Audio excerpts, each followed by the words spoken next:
আলহামদুলিল্লাহ, হঠাৎ দলিন শুরু হচ্ছে কোন ফাঁকে কি দেখি হঠাৎ দলিন। আল্লাহ কয় তোর যা দরকার তা তো আমি যে দেবো তা তো ভাগ পেলাম না।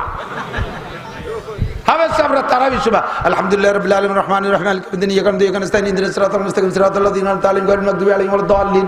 আল্লাহ কয় যা ফারিস তুই করি যা, আমি দেব তার ভাগ্য। ধর্মের কাছে জিম্মাদারি কার কাছে? আজকে যদি এই উলামা পরিষদ, এই আইম্মা পরিষদ না হইতো, তাহলে এই পরিষদ না হলে এখানে কি এত সুন্দর একটা মাহফিল পাইতেন? হয়তো মাদ্রাসায় হুজুররা তাদের কায়দায় করতো, কিন্তু পরিষদের পক্ষ থেকে কত সুন্দর একটা মাহফিল উপহার পাইছেন। পরিষদ তো বহুত জায়গা আছে, ইউনিয়ন কাউন্সিল পরিষদ, সে জায়গার থেকে তো এরকম মাহফিল দেয় না, মেম্বার সাহেব মাহফিল দেয় না, চেয়ারম্যান সাহেব দেয় না, উপজেলা চেয়ারম্যান দেয় না, আরো কত আছে, যুবক ক্লাব টিলাব আছে, তারা তো মাহফিল দেয় না। তারা মমতাজ মনির খান আলমগীর এগে দিয়ে কনসার্ট দেয়, গান বাজনা আবাজাবা দেয়, দেশের ভিতরে ক্ষুধার গজবটাই নিয়ে আনে। ওলামাই কিরাম ধর্মের দায়িত্ব পালন করবে, এ জায়গা আর কাহারও কোনো নাক গালানোর সুযোগ থাকবে না। কথা বলেন ঠিক ঠিক না? আপনারা সেখানে যাবেন তো ইনশাআল্লাহ? চেষ্টা করেন এই ওলামাই কিরামের সাথে যোগাযোগ রাখবেন। এরা গাড়ি নিয়ে যাবে, আমার রবিউল আছে, রবিউল আছে, এরা সাথে নিয়ে আপনাদের সাথে নিয়ে ইনশাআল্লাহ যাবে। যা বলতে চাইছি সেটা হলো মালিক ইয়াকা নাবুদু, ইবাদত করি কার? ওয়া ইয়াকা নাস্তাইন, এইটুকাল আমার। এ খেয়াল করেন নাই সূরা ফাতিহার এই আয়াতের ভিতরে দুইটি অংশ, ইয়াকা নাবুদু ওয়া ইয়াকা নাস্তাইন। ইয়াকা নাবুদু টুক আল্লাহর আর নাস্তাইন টুক আমার, তার মানে তোমার ইবাদত করি। এই করার পরে এবার আল্লাহকে বলতেছে, আল্লাহ আমি তো জানি না আমার কি কি লাগবে, আমার নাস্তাইন, আমার জীবনে যা কিছু লাগবে সব কিছু তোমার কাছে চাই, আমি আর কাহারো কাছে চাই। কথা বলেন ঠিক কি ঠিক না? ইয়াকা নাবু, এবার কি কয় আল্লাহ? আগের 3 আয়াতের কথা মনে আছে? প্রথম কয় বান্দা আমার প্রশংসা করছে, এরপরে কয় বান্দা আমার প্রশংসা করছে, এরপরের আয়াত কয় বান্দা সত্য কথা বলছে। যখন এই আয়াত পড়েন তখন আল্লাহ কয় হাদা বাইনি ওয়া বাইনা আবদি, এই আয়াতটা আমার আর আমার বান্দার মধ্যে ভাগাভাগি হয়ে গেছে, অর্ধেক আমার অর্ধেক আমার বান্দা। ওয়ালি আবদি মা সাআলা, আমার বান্দা যেটা চাইছে আমি ওয়াদা করলাম বান্দারে তা দিয়ে দেব। আমার কি কি দরকার তা কিন্তু আমি জানি না, আপনার কি দরকার সব আপনি জানেন না। বহু এদিক খেয়াল করেন, যেমন আমি এটা বলি, আমার এই দুটো চোখরে ঠিক রাখার জন্য, ক্লিয়ার রাখার জন্য, পরিষ্কার রাখার জন্য এ জায়গা অবিরাম ডাক্তার লাগে, অবিরাম ডাক্তার লাগে। সবসময় 2 চোখের কাছে 2 জন ডাক্তার বসায় রাখা দরকার। এই সুন্দর মানব দেহের ভিতরে যত অঙ্গ আছে তার ভিতরে ভেরি ভেরি ইম্পর্টেন্ট চক্ষু, ঠিক না? শরীরে যত অঙ্গ আছে বিপদ আপদ আসলে সব অঙ্গ যার যার যে অঙ্গ যেখানে আছে তার দ্বারা যে বিপদ আছে সে সেইটা ঠেকানোর জন্য চেষ্টা করে, কিন্তু এত দ্রুত আর এক্সপার্ট আর কোনো অঙ্গ নাই। চোখ যত দেখেন কিছু আসতে গেলে কত তাড়াতাড়ি পলক বন্ধ করে ফেলে, ঠিক কিনা? আল্লাহ পাক এটিকে বড় দামি অঙ্গ বানাইছে। এবার আসেন, 2টা চোখে নিয়মিত চিকিৎসা করার জন্য অবিরাম 2টা ডাক্তারের দরকার ছিল। আমি সজাগ থাকি আর ঘুম থাকি সর্ব অবস্থায়। আল্লাহ পাক এখানে 1600 ডাক্তার এখানে তৈরি করে রাখছে, 1600 ডাক্তার এই জায়গা তৈরি করে রাখছে। দেখছেন সেই ডাক্তারদেরকে? মানুষের যখন রাত্রে ঘুমায় তখন চোখের ভিতরে থেকে ময়লা আসে, এই ময়লা পুরো মাথার ভিতরে যত মানে জীবাণু আছে, রোগ আছে, যত কি বলা হয় অনেক আসর আছে, এগুলো সব আইসা চোখের ভিতরে এ জায়গা জমা হয়। এইটা যদি চোখে থাইকে যাইতো তাহলে মানুষ পরের দিন কিছু দেখতে পারতো না। 2 চোখের ভিতরে ছোট্ট ছোট্ট 1600 পোকা আছে, 800 করে 1600 পোকা আছে। এই 1600 পোকার আর কোনো খাবার নাই, তাদের কোনো বিজিএফ কার্ড নাই, পঙ্গু ভাতা নাই, সরকার তাকে চাইরে নাও দেয় না, ওদের কোনো চাকরি নাই, ওদের জমি খ্যাত খামার কিচ্ছু নাই। ওকে খাবারের একমাত্র ব্যবস্থা মাথার ভিতরে থেকে চোখের মধ্যে যে ময়লা আসে এই ময়লা খাইয়ে ওরা বাইচে থাকে, আর এই ময়লা ওরা খাইয়া আমার চোখটারে পরিষ্কার করে চিকিৎসা করে রাখে, তাই আমার চোখ 2টা ভালো আছে। কন্যা আলহামদুলিল্লাহ। এই কাম দুনিয়ার কেউ জানে না, ডাক্তাররা এটা গবেষণা করে বের করছে যে 1600 পোকা এখানে অবিরাম ডাক্তারি করতে তালে আছে। এই কাজ কে পারে? ও দোস্ত, এই জন্য আল্লাহরে কইছে, আল্লাহ আমার কোন জায়গা কি লাগে সব জানি না, আমি এক কথায় সংক্ষেপে কইছি ইয়াকা নাবুদু ওয়া ইয়াকা নাস্তাইন, তোমার কাছে আমি সাহায্য চাই। এই কথা বলার পরে আল্লাহ কি কইছেন কোন তো?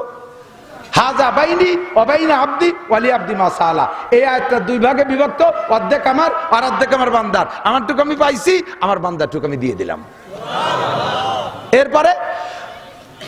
তারপরে কি? এরপরে কই কি আল্লাহ আগে তো সাধারণভাবে চাইছে আমার যা যা দরকার সব দাও। দুঃখ লাগে, বড় কষ্ট লাগে, পেশাব করে এসে বসবেন। ওয়াজের সিস্টেম কি কাইলো মনে হয় কইছি নাকি তা মনে নেই। ওয়াজের সিস্টেম হলো গাই দোয়ানোর মতো। গাই দোয়ায় না আপনারা দুধ? যাইয়েই যদি বান ধরে টান শুরু আনেন, দুধ পড়বে, বান ছিঁড়ে যাবে। যাইয়ের বাসুর দিয়ে খালি পানাতি আয়, পানানো হয়ে গেলে তারপরে দোয়াতি আয়। এখন পানানো হয়ে গেছে, দোয়ানোর সময় যদি আপনি যাক পানানোর কাজটা তো হয়ে গেছে, দোয়াচ্ছি বালতিটা সরাই নিয়ে যায়। দোয়ানোর মধ্যে যদি বালতি সরাই নিয়ে যায় তাহলে দুধ বাড়ি যাবে। ওয়াজের সিস্টেম দইরেই দোয়ানো যায় না, শুরু দিয়ে খালি ফানাতি আয়, শেষে আলো দোয়ানো। এতক্ষণ ধরে বানাইছি আমি দোয়াবো, সেই দোয়ানোর সময় বালতি নিয়ে সব বাড়ি চলে যাচ্ছে।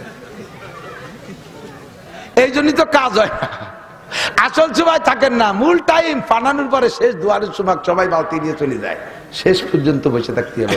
এবার আসেন দিক তাকান। বললাম আল্লাহ আমার যা দরকার তুমি বুঝে বুঝে দাও, তবে আমার নিজের একটা চাহিদা আছে, বলবো? আল্লাহরে কইতেছি, আপনারে তো করছি না তো, আল্লাহরে কইতেছি আল্লাহ আমার ব্যক্তিগত একটা চাহিদা আছে, বলবো? আল্লাহকে বলো। কয় ইহদিনাস সিরাতাল মুস্তাকিম,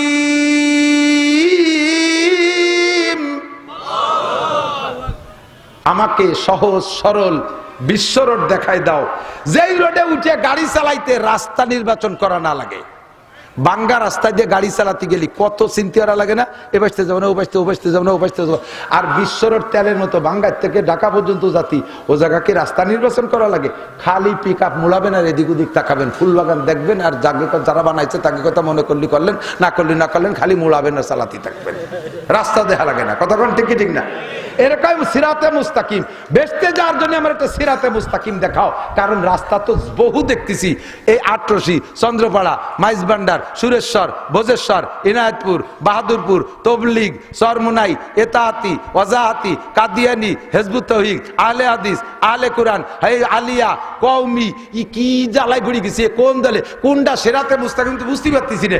যে আইসে কয় তারটাই সে ভালো হই কয়, তাতে আমরা মূর্খ মানুষ, অশিক্ষিত মানুষ, আমরা বুঝি না সিরাতে মুস্তাকিম কোনটা যে গেলে বেচতে যেতে পারবো। আল্লাহ আমি এত ধান্দা ফান্দা বুঝি না, তুমি আমার সহজ একটা রাস্তা দেখাই দাও। তোমার কাছে সহজ রাস্তা চাইলাম, বলার সাথে সাথে আলী আব্দি মাসালা, ঠিক আছে তুই যা চাইছিস তোরে দেওয়া হবে। এরপরে বলে দিছি আল্লাহর আল্লাহ অনুগ্রহ পূর্বক দুটির রাস্তায় যেন আমি না যাই, ওই দুটির রাস্তাতে তুমি আমার হাত ধরে ঠেয়াবা, নালি কিন্তু শয়তানে যেভাবে নাগল নইছে তাতে সে রাস্তাতে বাইসে উঠা কঠিন। কোন দুটি? গায়রিল মাগদুবি আলাইহিম ওয়ালাদ-দাল্লিন।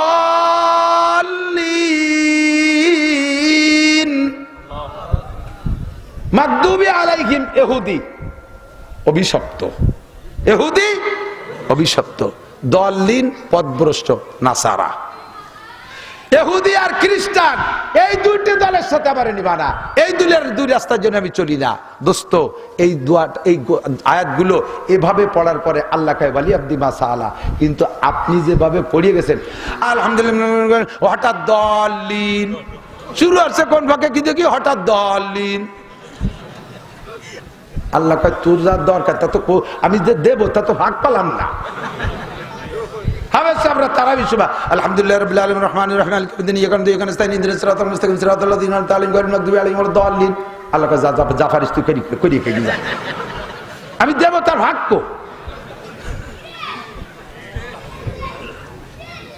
কিরাত একাও যদি পড়েন, আস্তেও যদি পড়েন, ফিসফিস করে পড়েন, সূরা ফাতিহার প্রত্যেকটা আয়াতকে এক একটা আয়াত পড়ে ছেড়ে ছেড়ে দিয়ে পড়বেন, তাহলে ফাঁকে আল্লাহ যেটা দিতে চাইছে ওটা আপনি পেয়ে গেলেন।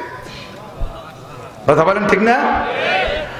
আল্লাহ সূরা ফাতিহা এত বলতে গেলে সারা 30 পারা কোরআন শরীফ পড়া লাগবে। আমার উদ্দেশ্য ছিল রব। উদ্দেশ্য কি? সূরা ফাতিহার মধ্যে রব আছে না, ওই জায়গায় আল্লাহ রব মস্ক করাই দিয়েছে, সেই রব যাতে ভুলে না যাই নিয়মিত পড়ি।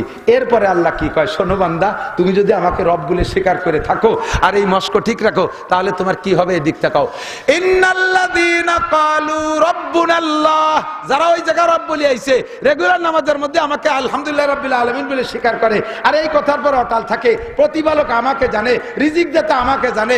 আরে আওয়ামী লীগ যারা করছে তারা মনে করে যে শেখ হাসিনা চলে গেছে না খেয়ে মরবো, বিএনপি যারা করে তারা মনে করে বিএনপি যদি টিকতে না পারে তাহলে আবার মরে যাব।